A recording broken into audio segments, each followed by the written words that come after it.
Kenton, thank you very much for being with us today. Good morning, Teresa.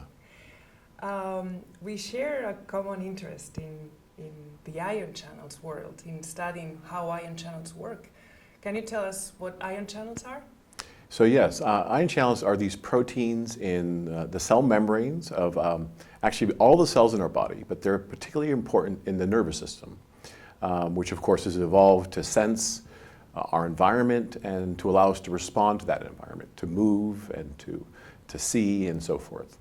Our genomes have a large variety of ion channel proteins that are specialized to do very different things. And the simplest that people have recognized early on is that the ion channel, of course, allows us to generate nerve impulses, which of course allows, for example, a motor neuron in your spinal cord to contract a muscle in your arm. And today, in fact, you're going to tell us about a special type of ion channel called the TRP. Can you tell us about that? Sure.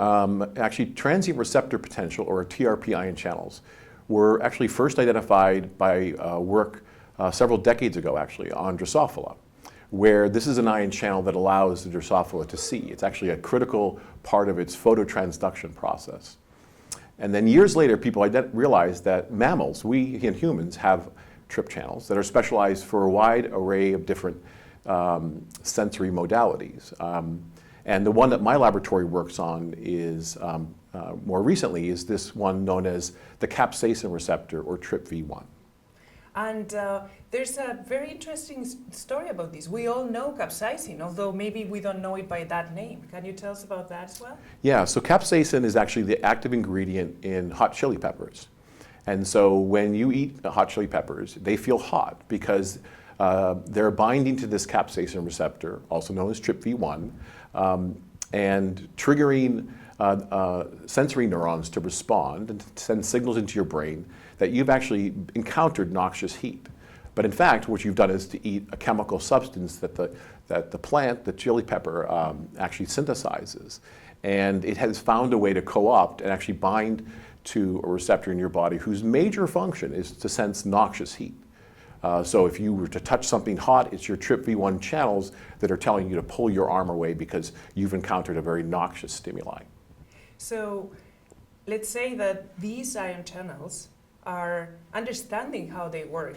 And understanding how they work at the very molecular level can really help us to understand not only how we work, right? But also it may be related to some diseases and some things that may be useful for society, right? Yeah, so many of us who study these proteins, we are just fascinated with understanding the natural world around us. How is it that an organism has developed very small molecules, right, that are angstroms in size, really teeny, that can sense something like noxious heat? To me, that's just a fascinating physical problem that I would like to understand. But of course, it turns out that this TRPV1 or capsaicin receptor not only prevents you from encountering stimuli like really noxious heat that could actually cause a really serious burn, but in your body, when you have an inflammatory response, this is also activating the capsaicin receptor and sending signals into your brain that your damaged knee is inflamed. Take it easy, and so forth. But inflammatory pain can really get out of hand for many, many people. So if we could figure out how to very carefully interrupt the activity of the capsaicin receptor, I think there would be a wealth of new opportunities to develop new therapeutic drugs for inflammatory pain, for example. Thank you very much, Kenton, and thank you for coming. It is an honor to have you in the university. Yeah, it's been a pleasure to be here.